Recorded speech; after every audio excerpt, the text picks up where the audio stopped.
Good morning. I hope everyone had a good evening last night, and I'm going to take a moment to thank you for watching the Spätzle video if you did so. Today I am excited to share with you one of our family's favorite brunch recipes, which is homemade crepes. It's a very simple recipe. Again, there is a little bit of a time factor in making crepes in that we need to refrigerate the batter after we mix it. So before I show you how to put it together, I'm going to talk to you about some of the ingredients that you're going to need to make a delicious crepe. Okay, so guys, I am going to share with you on how to make the crepe. I went ahead and took my cover off of my Ninja blender, and I'm going to go ahead and put 2 eggs in my blender. It's always a good idea to crack your eggs in a separate bowl. So if you get shell in your bowl, you can take it out easily than trying to fish it out of this blender here. All right.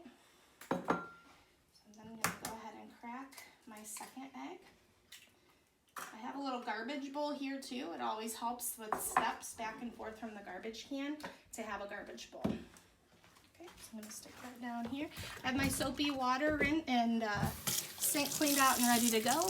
That way it makes life a lot easier while we're cooking today. Okay, so the next ingredient is 1 cup of milk. And as you remember in class, we never want to hold our measuring cup up like this and measure it because we are not going to get an exact measure with the milk. So we're going to put our cup on a level surface and then slowly pour our milk in. And then it's best to get eye level with our measuring cup to make sure that we have the exact measurement for our recipe. Okay, so that's going to go in the blender next. Our next ingredient is 2/3 cup of flour. Again, I'm going to use the scoop and the scrape method today. So I have my straight edge and my 2/3 measure. If you don't have a 2/3 measure, you're going to use a 1/3 measure twice. Put that in there.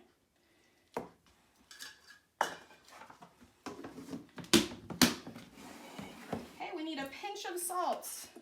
So a pinch of salt is quite literally what it says. It's a pinch.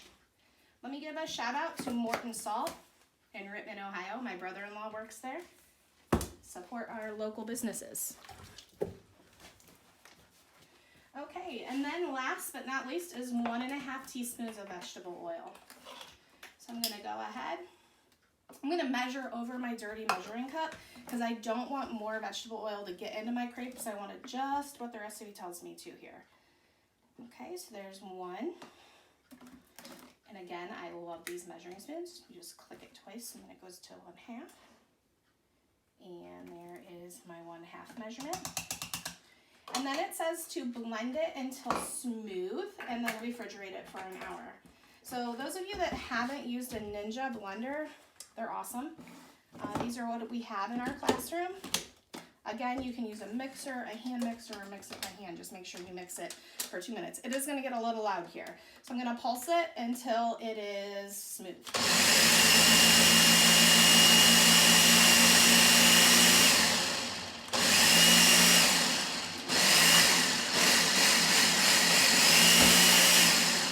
What I'm noticing is I have some flour on the side of my canister.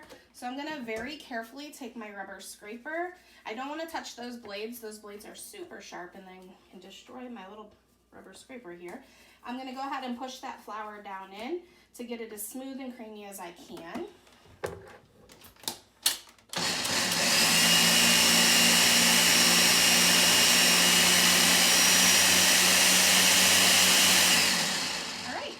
So I'm going to go ahead and put this in the fridge, and it needs to sit for an hour, and then we'll come back and show you how to make delicious crepes. Thank you.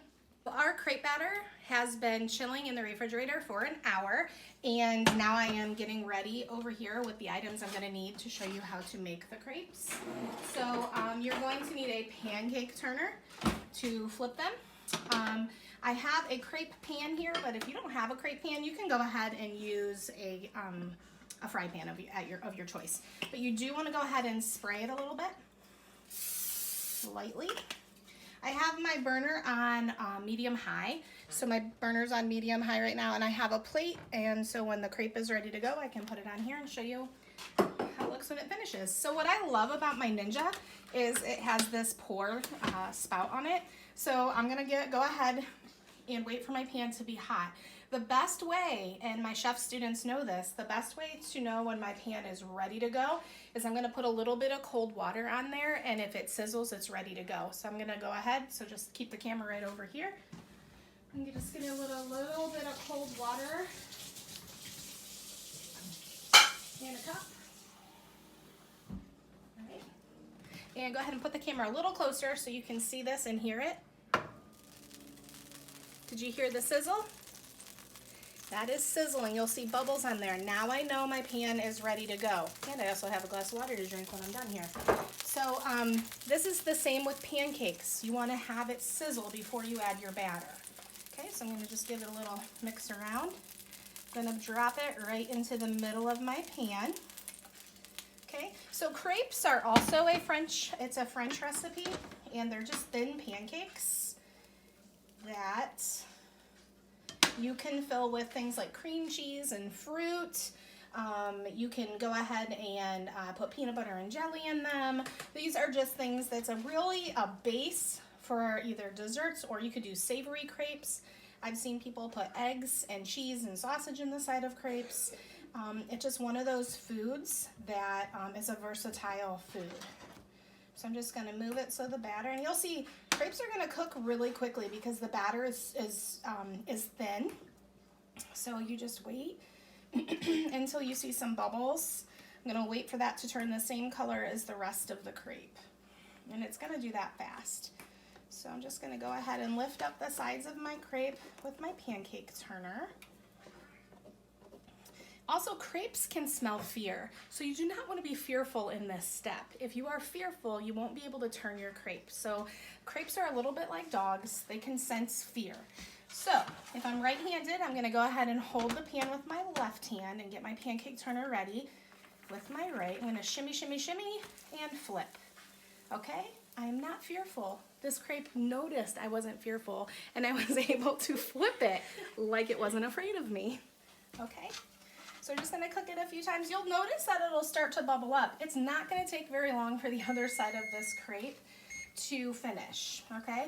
It smells very eggy, as it should. There's 2 eggs in this recipe, all right?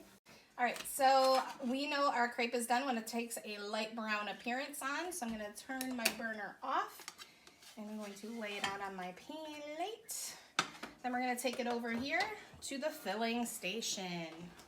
Okay, so I am making this for my amazing videographer daughter, Abigail, and she requested a Nutella crepe. So Aldi's has this delicious hazelnut spread, which is very similar to Nutella. So I'm just going to go ahead and put some Nutella on this crepe. Just put the whole thing in there. I'm not using the whole thing of Nutella, Abby. That's a lot. Okay. And then what I'm going to do is I'm going to roll it. So I'm just going to roll this crepe. My favorite filling for crepe is blueberries with some cream cheese filling. So we have our crepe on the plate like that. And just to dress it up a little bit of powdered sugar. It also adds a little bit of sweetness to the outside of the crepe. You can slice some fruit on there. Let's find one that looks a little prettier here. Okay, we can put some fruit on the plate with that one. All right, and there we have it, guys. We have a dessert crepe with Nutella filling. So thanks for watching. I hope you try to make this delectable treat.